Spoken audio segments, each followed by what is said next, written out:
ಏನಂತ ಬರೆಯೋದು?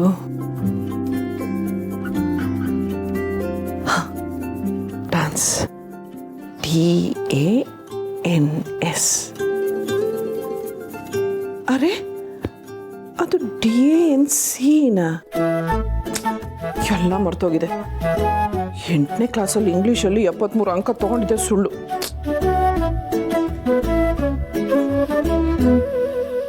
ಅಯ್ಯೋ, ಇದನ್ನೆಲ್ಲ ಮಾಡಕ್ಕೆ ಹೋದ್ರೆ ನನ್ನ ಸೊಂಟನೇ ಉಳ್ಕೋಗುತ್ತಷ್ಟೆ. ಏನು ಮಾಡೋದು? ಭರತನಾಟ್ಯ.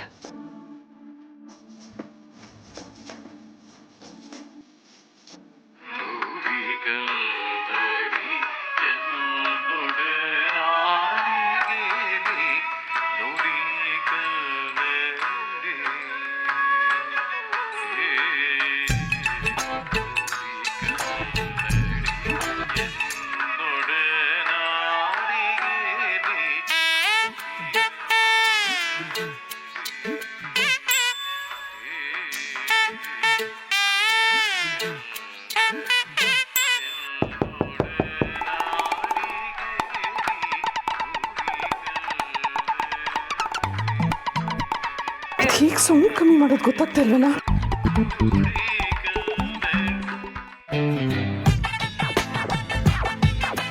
ಮಲಗಿಬಿಟ್ರಾ? ಇಲ್ಲ, ನೀವು ರೂಮಲ್ಲೇ ಇದಿರಲ್ಲ ಅಂತ ನಾನೇ ಹಾಲು ತೊಗೊಂಡು ಬಂದೆ. ತಗೊಳ್ಳಿ. ಅಯ್ಯೋ, ನೀವ್ಯಾಕೆ ತರಕ್ಕೆ ಹೋದ್ರಿ? ಯಾಕೆ ಯಾವಾಗಲೂ ಹೆಂಡತಿ ಮಾತ್ರ ಗಂಡನ ಸೇವೆ ಮಾಡಬೇಕು ಅಂತ ಏನಾದ್ರು ರೂಲ್ಸ್ ಇದೆಯಾ? ತಗೊಳ್ಳಿ.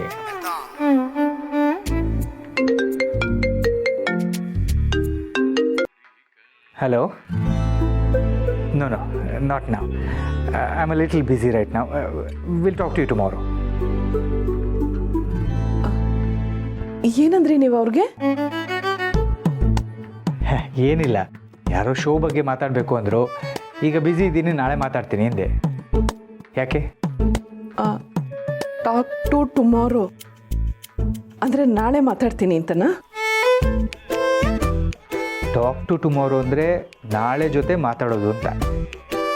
I will talk to you tomorrow ಅಂದರೆ ನಾನು ನಿಮ್ಮ ಜೊತೆ ನಾಳೆ ಮಾತಾಡ್ತೀನಿ ಅಂತ. ಯಾಕೆ ಕೇಳ್ತಾ ಇದ್ದೀರಾ? ಏನಿಲ್ಲ.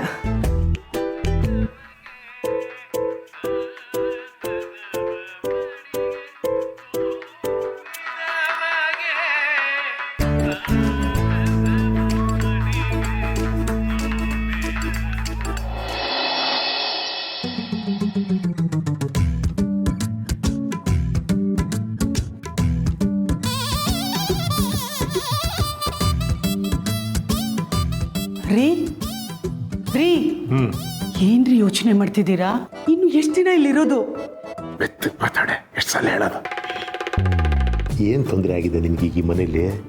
ಇರೋಷ್ಟು ದಿವಸ ಆರಾಮಾಗಿ ತಿನ್ಕೊಂಡು ಉಣ್ಕೊಂಡು ಇರು. ಅದು ಹೇಗ್ರಿ ಆಗುತ್ತೆ? ಉಪ್ಪಿನಕ್ಕೆ ಯಾಕೆ ಈಗ ಮಾಡಿದೆ ಅಂತ ಕೇಳೋಣ ಅಂದರೆ ಅದಕ್ಕೂ ನೀವು ಮಾತಾಡಕ್ಕೆ ಬಿಡಲ್ಲ. ಆ ವಿಚಾರ ಎಲ್ಲ ಬಿಟ್ಟುಬಿಡೆ. ನೋಡೆ, ಮನೆ ಎಷ್ಟು ವಿಶಾಲವಾಗಿದೆ. ಆಹಾ, ಗಾಳಿ ಬೆಳಕು ಎಲ್ಲ ಆಹಾ ಯಥೇಚ್ಛವಾಗಿದೆ.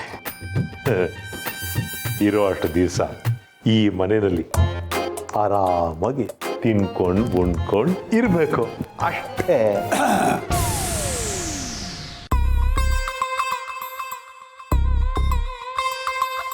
ಸೋಗ್ಲಾಡಿ ತಾತ, ನೀನು ಆಚೆ ಹೋದಾಗ ಈ ಬೆದರ್ಗೊಂಬೆ ಅಂತ ಮಾರ್ತಾರಲ್ಲ, ಅದನ್ನು ತಗೊಂಡು ಬಾ. ಹಾಗೇನೆ ಒಂದ್ಸಲ ಮನೆಗೆ ದೃಷ್ಟಿ ತೆಗೆದುಬಿಡು.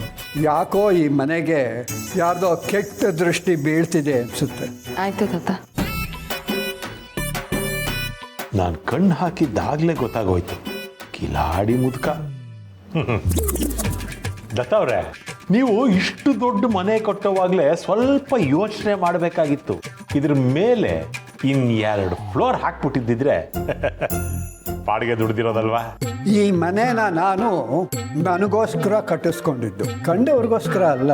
ಬೇಜಾರು ಮಾಡ್ಕೋಬೇಡಿ ದತ್ತವ್ರೆ. ಈಗ ನೋಡಿ, ನಿಮಗೂ ವಯಸ್ಸಾಯ್ತು, ದುಡಿಯಕ್ಕಾಗಲ್ಲ. ಬಾಡಿಗೆ ಬಂದಿದ್ದಿದ್ರೆ ಸಹಾಯ ಆಗೋದಲ್ವಾ? ನನಗೆ ಪೆನ್ಷನ್ ಬರ್ತಿದೆ. ನಾ ಬೇರೆ ಯಾರಿಗೂ ಹೊರೇನೂ ಆಗಿಲ್ಲ. ನಾನು ನನ್ನ ಸ್ವಂತ ಸೂರಲ್ಲಿ ನನ್ನ ಸ್ವಂತ ಸಂಪಾದನೆಯಲ್ಲಿ ಊಟ ಮಾಡ್ತಾ ಇದ್ದೀನಿ. ಬೇರೆಯವರ ಮನೆಗೆ ಹೋಗಿ ಭಾರವಾಗಿ ಕೂತಿದ್ದಿದ್ರೆ ನಾನು ಇದ್ರ ಬಗ್ಗೆ ಎಲ್ಲ ಯೋಚನೆ ಮಾಡಬಹುದಾಗಿತ್ತು ಅಲ್ವಾ?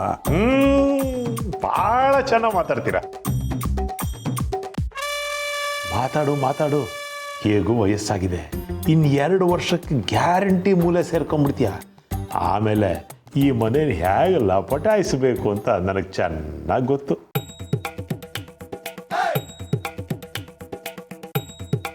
ಓಹ್, ಬನ್ನಿ ವಿಗ್ರೆ. ಟಿ ವಿ ನೋಡೋದಕ್ಕೆ ಕಂಪ್ನಿ ಬೇಕು ಅಂತ ನಿಮಗೋಸ್ಕರ ಕಾಯ್ತಾ ಇದ್ದೆ. ದತ್ತ ಅವ್ರೆ, ಇವರು ನಿಮ್ಮ ಅಮ್ಮಗನ ಮಾವ ಅಲ್ವಾ? ಹೌದು, ಇವರೇನಿಲ್ಲೇ? ಮಗಳ ಮನೆಗೆ ಬಂದಿದ್ದೆ. ಹೋಗ್ತೀನಿ ಅಂತಂದೆ, ಬಿಡಲಿಲ್ಲ.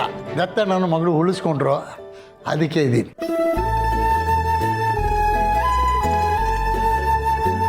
ಓಹೋ, ಈ ದಂಡಪಿಂಡ ಬೇರೆ ಇಲ್ಲೇ ಸೆಟ್ಲ್ ಆಗಿದ್ಯಾ? ಬೀಗ್ರೆ, ನೀವು ಈ ಮನೆಯಲ್ಲಿ ಎಷ್ಟು ದಿವಸ ಇದ್ದರೂ ನಮಗೆ ಖುಷಿನೇ. ನಾನು ಕಾಡಿ ಬೇಡಿ ಮಾಡಿದ ಮೇಲೇ ನೀವು ಈ ಮನೆಗೆ ಬರೋ. ಇನ್ನು ಕೆಲವರು ಖರೀದೇನೆ ಬಂದುಬಿಡ್ತಾರೆ. ಅದೇನೋ ಸರ್ವಜ್ಞನ ವಚನ ಇದೆಲ್ಲ, ಅದರ ಜ್ಞಾಪಕ ಬರುತ್ತೆ. ತುಂಬ ತಮಾಷೆ ಮಾತಾಡ್ತೀರಪ್ಪ. ಹಾಂ, ಸಿರಿ,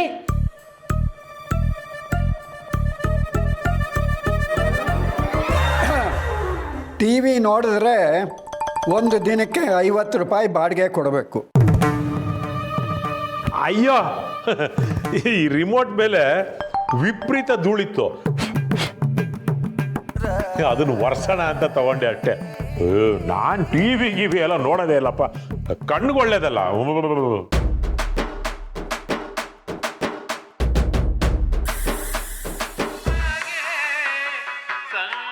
ಇದೇನು ನೀವು ನೋಡ್ತಾ ಇದ್ರೆ? ಹೌದು, ಅದು ನೋಡ್ತಾ ಇದ್ರಿ, ವಾಪಸ್ ಬರೋದು ಹೇಗೆ ಅಂತ ಗೊತ್ತಾಗಲಿಲ್ಲ, ಅದಕ್ಕೆ ಹಾಗೆ ಇಟ್ಬಿಟ್ಟಿದ್ದೀರಾ ಅಲ್ವಾ?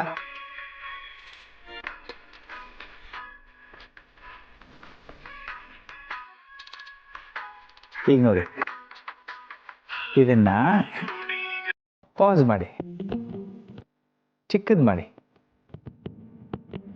ಹೀಗೆ ಮಾಡಿ ಇದು ಮಾಡಿದ್ರೆ ಗೊತ್ತಾಗುತ್ತೆ. ಅಷ್ಟೇನಾ?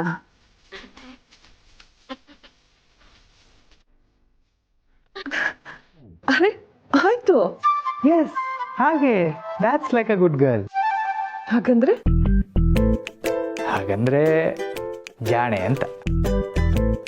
ಒಂದು ಜಾಣೆ ಅಂತ ಹೇಳಕ್ಕೆ ಇಷ್ಟೊಂದು ವಾಕ್ಯ ಎಲ್ಲ ಹೇಳ್ಬೇಕಾ? ನನಗೆ ನಮ್ಮ ಕನ್ನಡನೇ ಸರಿಪಾ.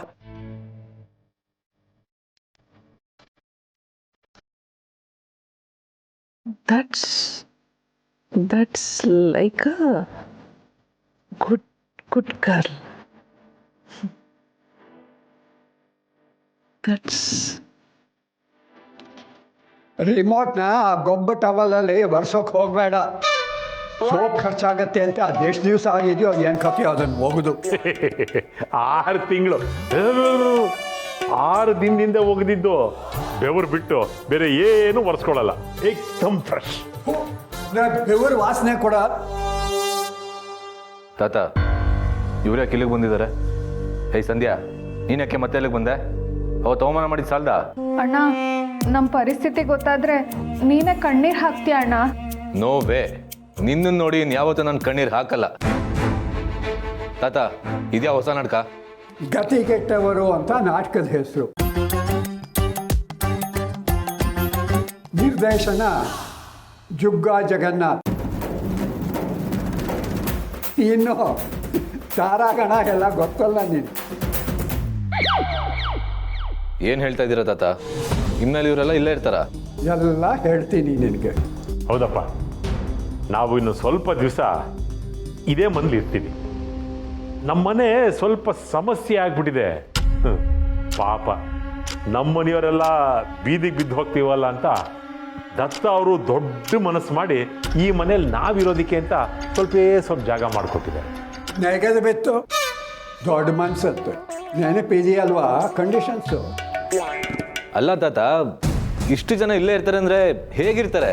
ಇದೇನು ಪ್ರಶ್ನೆ ಅಂತ ಕೇಳ್ತೀಯಪ್ಪ? ಇಷ್ಟು ದೊಡ್ಡ ಮನೆ ಇದೆ, ನಾವು ದೊಡ್ಡವರೆಲ್ಲ ಒಂದೊಂದು ರೂಮಲ್ಲಿ ಇರ್ತೀವಿ. ನೀವು ಚಿಕ್ಕ ಹುಡುಗರು ಇಲ್ಲೇ ಹಾಲಲ್ಲಿ ಒಂದು ಕಡೆ ಮಲ್ಕೊಳ್ಳಿ, ನಡೆಯತ್ತಲ್ಲ. ನೀನಿನ್ಮೇಲೆ ಟೆರೇಸಲ್ಲೇ ಮಲ್ಕೋ. ಗೆದ್ಲು ಕಟ್ಟಿದ ಹುತ್ತದಲ್ಲಿ ಸೇರ್ಕೊಂಡು ಹಾವು ಕಾರ್ಭಾರ ನಡೆಸುತ್ತೆ.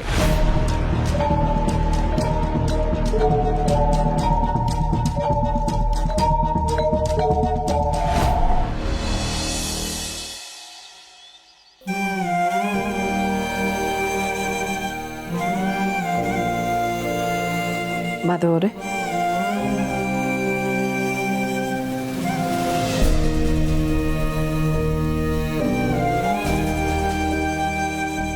ಏನಾಯ್ತು? ಏನಿಲ್ಲ. ಯಾಕೆ ಬೇಜಾರಲ್ಲಿದ್ದೀರಾ?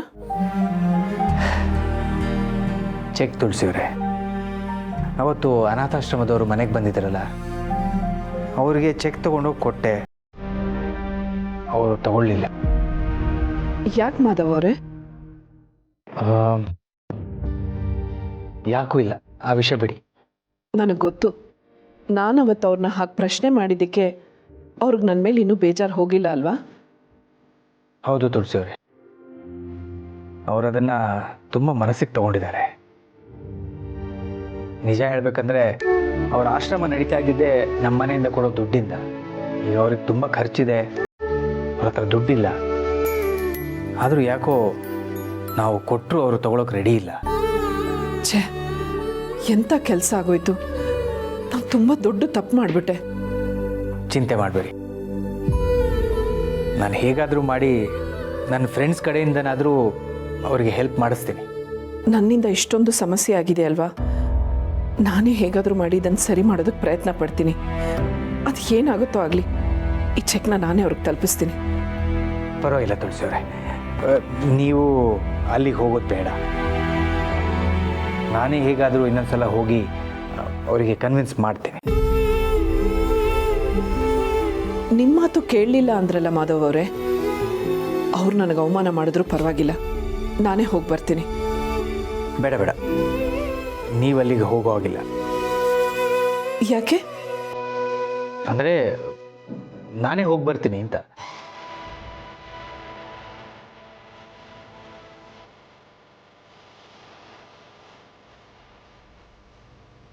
ನಿಮ್ಮಿಂದ ಹೀಗೆಲ್ಲ ಆಯಿತು ಅಂತ ನೀವು ಬೇಜಾರು ಮಾಡ್ಕೋಬೇಡಿ. ಇದನ್ನು ಹೇಗೆ ಸರಿ ಮಾಡಬೇಕು ಅಂತ ನನಗೆ ಗೊತ್ತು, ನಾನು ಮಾಡ್ತೀನಿ.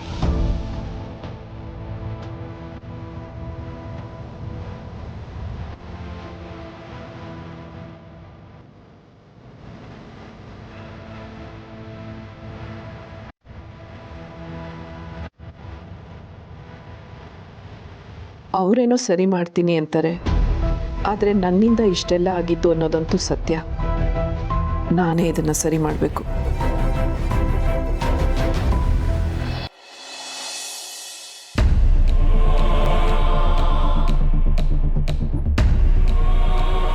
ನನ್ನಿಂದ ಎಂಥ ತಪ್ಪಾಗೋಗಿದೆ ಪಾಪ. ಅನಾಥ ಮಕ್ಕಳ ಸೇವೆ ಮಾಡೋ ಅಂಥ ಜನನ ನಾನು ಏನೇನೋ ಪ್ರಶ್ನೆ ಮಾಡಿಬಿಟ್ಟೆ. ಇವತ್ತು ನಾನು ಇದನ್ನು ಸರಿ ಮಾಡಲೇಬೇಕು.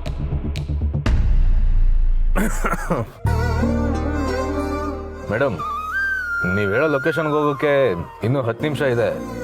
ಆದರೆ ನಾವು ಆ ಜಾಗಕ್ಕೆ ಯಾಕೆ ಹೋಗ್ತಿದ್ದೀವಿ ಅಂತ ಕೇಳ್ಬೋದಾ? ಸ್ವಲ್ಪ ಕೆಲಸ ಇತ್ತು ಪಾಪು,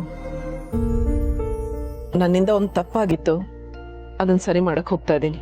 ಓ, ನಿಮ್ಮಿಂದಾಗಿರೋ ತಪ್ಪನ್ನ ನೀವೇ ಸರಿ ಮಾಡ್ತೀರಾ ಯಾವಾಗಲೂ?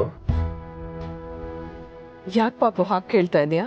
ಹಾಗಲ್ಲ, ನಿಮ್ಮಿಂದ ನಿಮ್ಮ ಮಕ್ಕಳ ವಿಷಯದಲ್ಲಿ ತಪ್ಪಾಗಿದೆ, ಅದನ್ನು ಸರಿ ಮಾಡೋ ಪ್ರಯತ್ನನೇ ಪಡಲಿಲ್ವಲ್ಲ, ಅದಕ್ಕೆ ಕೇಳಿದೆ. ಯಾಕೆ ಪಾಪು, ನನ್ನಿಂದ ತಪ್ಪಾಗಿರೋದು ನಿಜ. ಅದನ್ನು ಸರಿ ಮಾಡ್ಕೊಳ್ಳೋದಕ್ಕೆ ನಾನು ಒಂದೊಂದು ನಿಮಿಷನೂ ಒದ್ದಾಡ್ತಾ ಇದ್ದೀನಿ. ಇದನ್ನು ನಂಬಬೇಕು. ನೀನು ನಂಬಿದ್ರು ನಂಬದೇ ಇದ್ರು ಅದೇ ನಿಜ.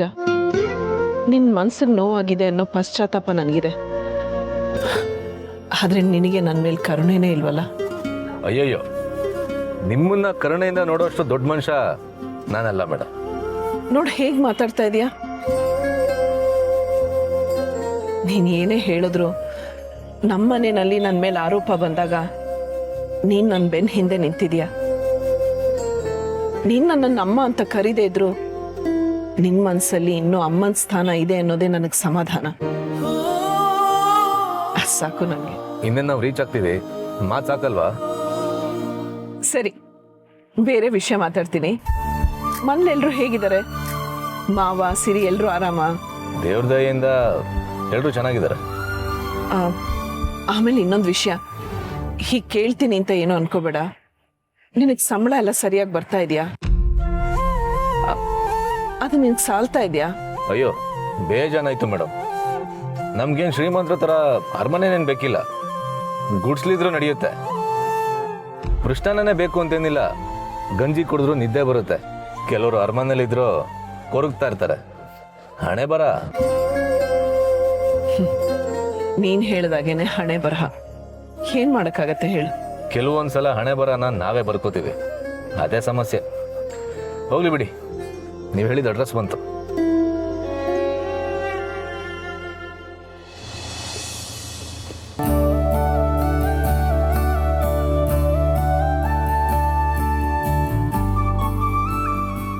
ಸರಿ, ಒಂದು ಅರ್ಧ ಗಂಟೆ ನಾನು ಇಲ್ಲೇ ಹೋಗಿ ಬರ್ತೀನಿ. ಏನು ಕೆಲಸ ಅಂತ ಹೇಳಿ ಮೇಡಮ್, ನಾನೇ ಹೋಗಿ ಮಾಡ್ಕೊಂಡು ಬರ್ತೀನಿ. ಪರವಾಗಿಲ್ಲ, ನಾನೇ ಹೋಗಬೇಕು, ನೀನು ಇಲ್ಲೇ ಇರು.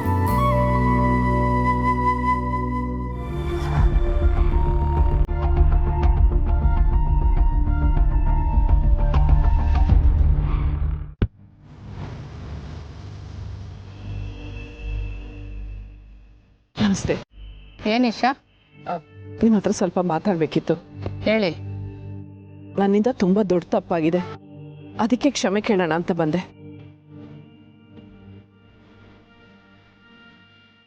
ದಯವಿಟ್ಟು ಈ ಚೆಕ್ ತಗೊಳ್ಳಿ, ನನ್ಗೆ ಕ್ಷಮಿಸಿ. ನೋಡಿ, ದಯವಿಟ್ಟು ತಪ್ಪು ತಿಳ್ಕೊಬೇಡಿ. ನಮಗೆ ಕಷ್ಟ ಇದೆ ನಿಜ, ಹಾಗಂತ ನಮ್ಮ ಮೇಲೆ ನಂಬಿಕೆ ಇಲ್ಲಿರೋ ಹತ್ರ ನಾವು ದೇಣಿಗೆ ತಗೊಳ್ಳಲ್ಲ. ಕ್ಷಮಿಸಿ. ನೋಡಿ, ನಾನು ಅವತ್ತು ಹಾಗೆ ಮಾತಾಡಬಾರ್ದಾಗಿತ್ತು. ಅವತ್ತಷ್ಟೇ ನಮ್ಮ ಸೊಸೆ ಅವ್ರ ಮನೆಗೆ ಯಾರೋ ದೇಣಿಗೆ ಕೇಳಕ್ಕೆ ಬಂದಿದ್ರಂತೆ, ಅದು ಸುಳ್ಳಾಗಿತ್ತಂತೆ ಅಂತ ಹೇಳಿದ್ಲು.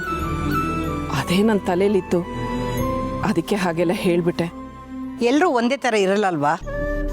ಖಂಡಿತ. ನನಗೆ ಅವತ್ತು ಆ ಕ್ಷಣದಲ್ಲಿ ಗೊತ್ತಾಗಲಿಲ್ಲ.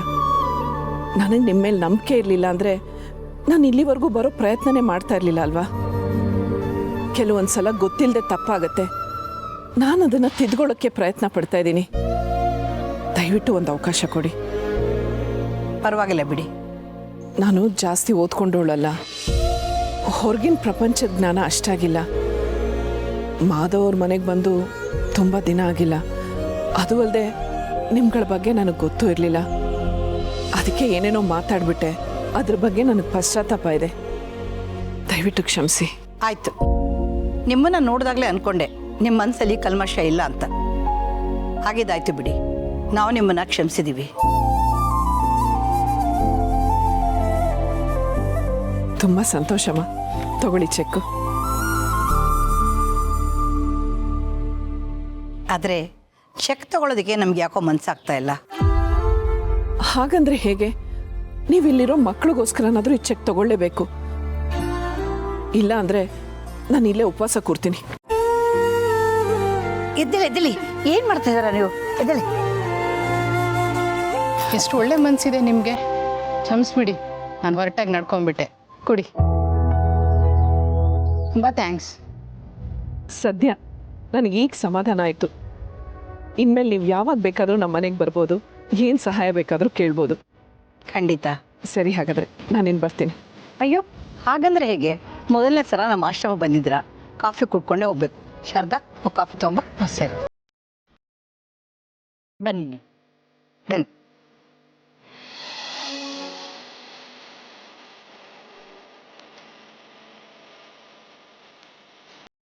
ನೋಡಿ, ಪರವಾಗಿಲ್ಲ.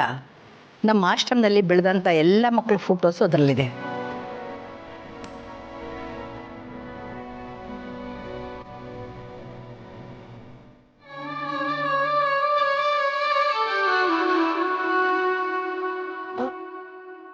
ಇದು ಪೂರ್ಣಿ ಇದ್ದಂಗಿದೆ. ಹೌದು, ಅರೆ ಅವಳ ಫೋಟೋ ಇಲ್ಲಿ. ಅವಳು ನಮ್ಮ ಆಶ್ರಮದಲ್ಲಿ ತಾನೇ ಬೆಳೆದಿದ್ದು. ಹೌದಾ? ಅವಳು ಈ ಆಶ್ರಮದಲ್ಲಿ ಬೆಳೆದವಳು ಅಂತ ನಂಗೆ ಗೊತ್ತೇ ಇರಲಿಲ್ಲ. ಪೂರ್ಣಿ ತುಂಬ ಚೆನ್ನಾಗಿ ಓದ್ತಾ ಇದ್ಲು. ಅದಕ್ಕಿಂತ ಹೆಚ್ಚಾಗಿ ಒಳ್ಳೆ ಡ್ಯಾನ್ಸರು. ಕ್ಲಾಸಿಕಲ್ ಡ್ಯಾನ್ಸ್ನ ತುಂಬ ಚೆನ್ನಾಗಿ ಕಲ್ತಿದ್ಲು. ಮುಂದೆ ತುಂಬ ದೊಡ್ಡ ಡ್ಯಾನ್ಸರ್ ಆಗಬೇಕು ಅಂತ ಕನಸು ಕಂಡಿದ್ಲು. ಅಷ್ಟರಲ್ಲಿ ಮದುವೆ ಆಗೋಯ್ತು. ಈಗಲೂ ಪ್ರಾಕ್ಟೀಸ್ ಮಾಡ್ತಾ ಇದ್ದಲ್ಲ. ಡ್ಯಾನ್ಸರಾ?